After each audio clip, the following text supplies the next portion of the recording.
Hey guys, thought I would do a little video update. Tonight we should be starting the Forester. We have run into some problems though, and I apologize for the lack of footage finishing up the motor build, but as you can see, the motor is in. The last clip you guys saw, we were building some fuel pressure and cranking it over. Or oil pressure, I'm sorry. We were also checking the fuel pressure since we put the regulator in. We still need to run the boost to it. This increases fuel pressure incrementally with boost pressure. Currently we're diagnosing an issue where we tried to flash our base tune on to the computer using ROM reader and a Tektronix cable as we normally do, but for some reason we cannot read any codes, pull the current code, or flash a new code to this computer. Something with the OBD2 port is not allowing us to. The car turns on, everything seems to work fine. We are still going to try and start the car, but I don't know how well it will run because of the bigger injectors we have and all the other modifications that we've done. It should start, probably run kind of rough, but if it starts, then the issue lies somewhere in the communication with the OBD2 sensor. So in the meantime, while I'm waiting for David to get here, and we will videotape the first start, I am running these last few grounds. There's a couple engine grounds. These ones are on the loom itself, but these ones go to the firewall, and they have this OEM connector on it, which we cut off because I didn't have the female side to it. So I'm just grounding it to the same connector, letting that close up. I got one to do on this side. Plug is right there, and then should be good to go to put the radiator in. All the belts are on. I didn't want to put the radiator in until we pulled the crank sensor down there to allow us to crank it over and build oil pressure without the car trying to start. So now we will put the fans in, the radiator in, get it set up, and do the first start. Ready? Yep.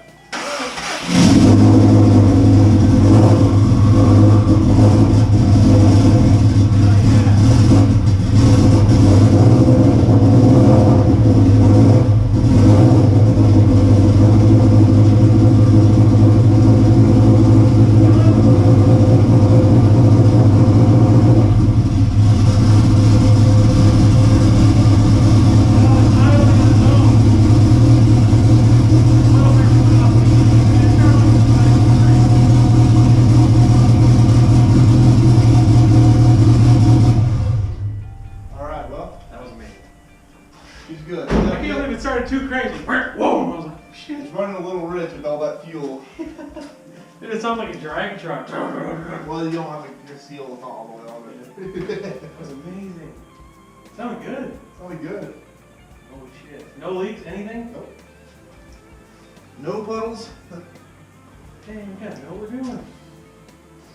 Yeah, I mean, it idled right by itself. I had to give it throttle like 2 pumps maybe. I went one, and then it caught, and then I went again, just 2,000 RPMs down. And then it caught its own. I was thinking you might need to get him in a little bump to catch those. But I mean, like, I think the oil light was on before it even started. It was like That's immediately. good. That's really good. They usually will crank right over like this. Well, it started up on the second crank, so that's crazy good. Now we just have to figure out why we can't flash the tune. So we'll get back to that.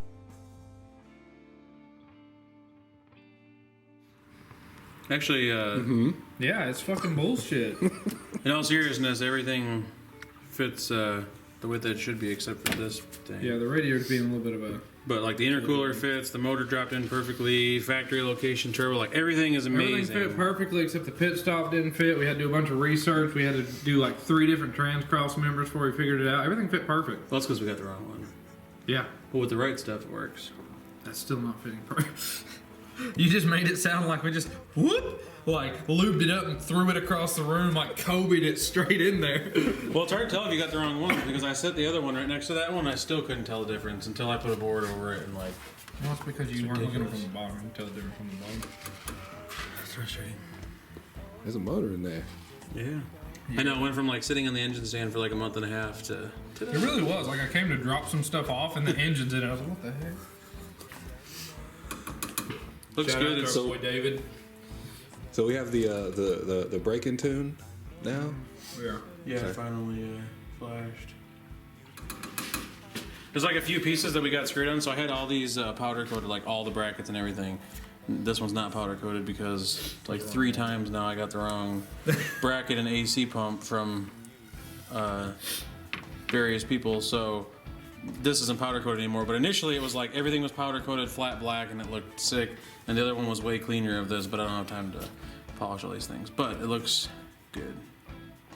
Everything fits in. I'll get the aftermarket intake after, but for now I'm just going to break it in with the same filter that we use on that one. And then the Grimspeed one goes to like that black box. It's all sealed up. But yeah, it fits good. It sounds good. It looks good. The headers are all, you can see them down there. They're all powder coated black. It looks good from underneath because the oil pan's like brand new and the filters. All open down pipe and stuff. Yeah, shiny blue. It's fine. Yeah, it's a big exhaust. Like when you're under there, it's a 3-inch open. So when you're under there, it's like nothing, and this huge chrome pipe just sitting right there. It's like a Hello. fish mouth. Hello. Look at me. I'm gonna put the drive shaft in real quick, and then we're just trying to figure out this What am I spot. supposed to be doing? Well, you can do whatever you want, but we got speed sensor under here. Since that's still off, we got figure out what's wrong with reverse lights or we can do that traction control thing, whatever you want to do.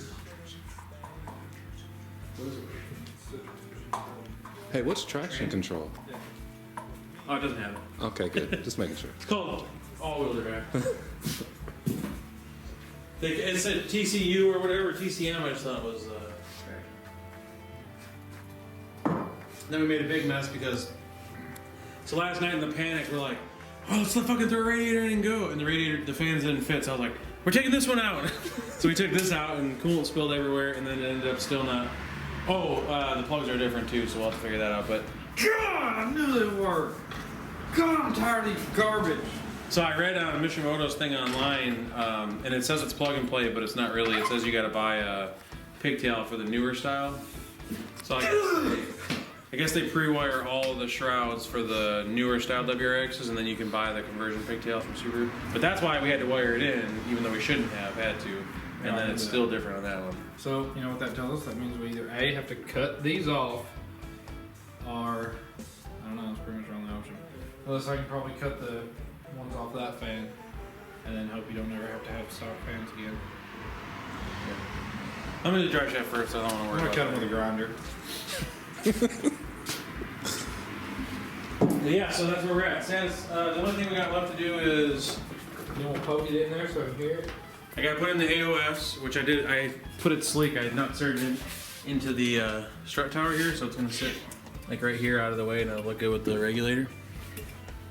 But I got to get black hoses for it. It came with these weird clear ones, and then we got to run boost gauge and wideband like later on for the stuff, and we're ready. Yeah, but you aren't even gonna start it. I can wait. As long as it happens tonight, I'll be okay. Yeah, let me get the drive shaft in first, because then I can check a few things, and you can do whatever you're doing. And then I want to fill the transmission fluid on, because that's a bitch to get on. And once I put it on, I want to leave it on until he needs to take it off for the speed sensor, because it barely fits over the turbo inlet there. It's still new. I forgot. You know how you said yours was stiff? Well, mine's like, I never have a problem because mine's worn in, and that's new, and the turbo's big. And I knew exactly what you meant. I was like, Yeah. it took forever to get the faster on. It's miserable. But it's sealed up good. Looks good though, doesn't it? What about this right here? It's not hooked up because I got to fill the transmission fluid. So. That's what I was saying. I'm not going to put it on. I need to do another too. I'm literally just resting it there so that it was out of the way. We got I that got new Bluetooth intercooler. Yeah. Yeah. Unfortunately, we had a couple casualties. I scratched the intake putting it in, so I had to cover it up with that a little bit. But it was when we dropped it in, it was looking like amazing. So pristine, except for this bullshit. I had to switch this, and this one's not clean, but it was. Still looks fine. I mean, as long as she hauls, it's fine. I really like these like extra things that are tucked out of the way, because it's like sleeper, and then you're like, oh, wait, what the fuck is that? That was the first thing I saw. Like, I didn't even see the This is a nitrous line. Did we tell you that? Oh, right, right. His face like. We wanted to blow the transmission. We wanted to blow the launch. Just nitrous clutch down. We were worried the 5-speed would last too long, so we hooked up nitrous immediately. Send it to the moon. No, it's nice. You can like adjust it and fine tune it to exactly what you want. And surprisingly, there was no leaks, even though we had to hand make all the fuel lines, but unless coolant leaks, we're good to go. Yeah. We got boards. We added nitrous welded the wastegate. YOLO.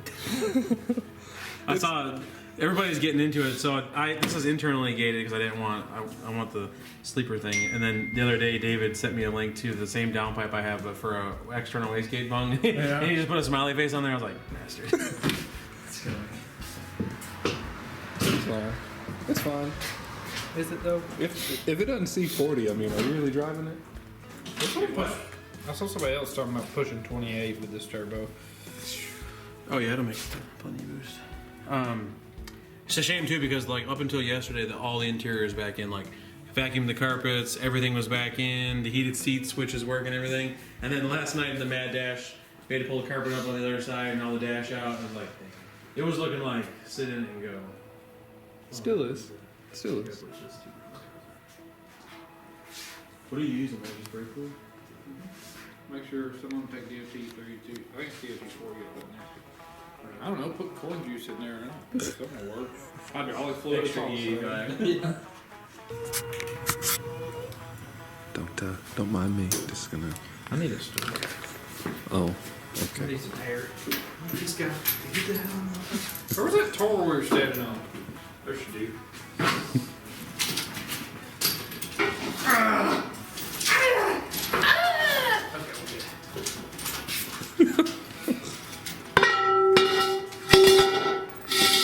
Did you make any more noise? Sorry about the holes in the concrete. What does that rotor mean? Oh, that's new. Is it? Yeah, that's extreme braking force. It has oxide on it, Uh-huh. and it really helps with the bite. Uh-huh. That actually the first time you hit the brakes, it'll put you through the windshield. After that, it kind of fades off. Uh-huh. Yeah, so I mean, we're not really worried about the stopping portion of this. We're just gonna get it moving first. Uh-huh. All of the money, and I mean all of the money, was spent on the engine. Not a dollar elsewhere.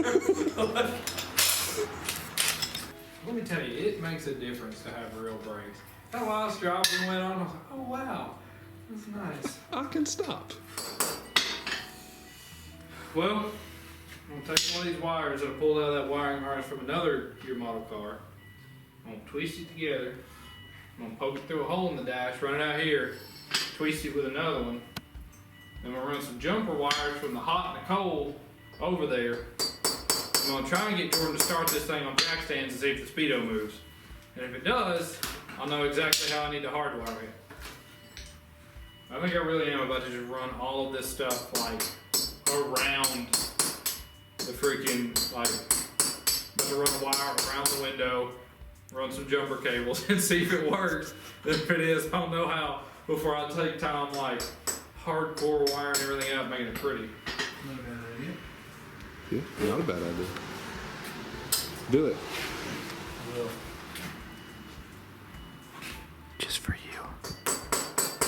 You made my camera foggy. Hey, I think they're gonna think we're sponsored by Cookout. Well, that is going to be a common theme through all of it because dollar for amount of food, it's really hard to beat Cookout. So Cookout, if you want to start bringing Cookout trays, I will slap your name all over that race car. Cookout, we're looking for a sponsor, yeah. Really wouldn't cost you that much, honestly. Playing safe's kind of boring. Yeah, that's fair. If this works, I'm mic dropping and I'm out. So if it doesn't work, I'm still leaving, but I'll be sad instead.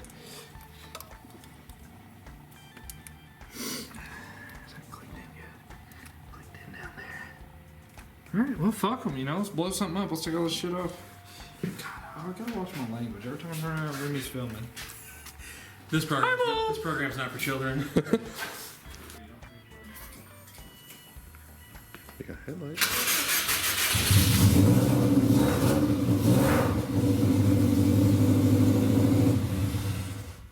You held the giggle, good job. You like this.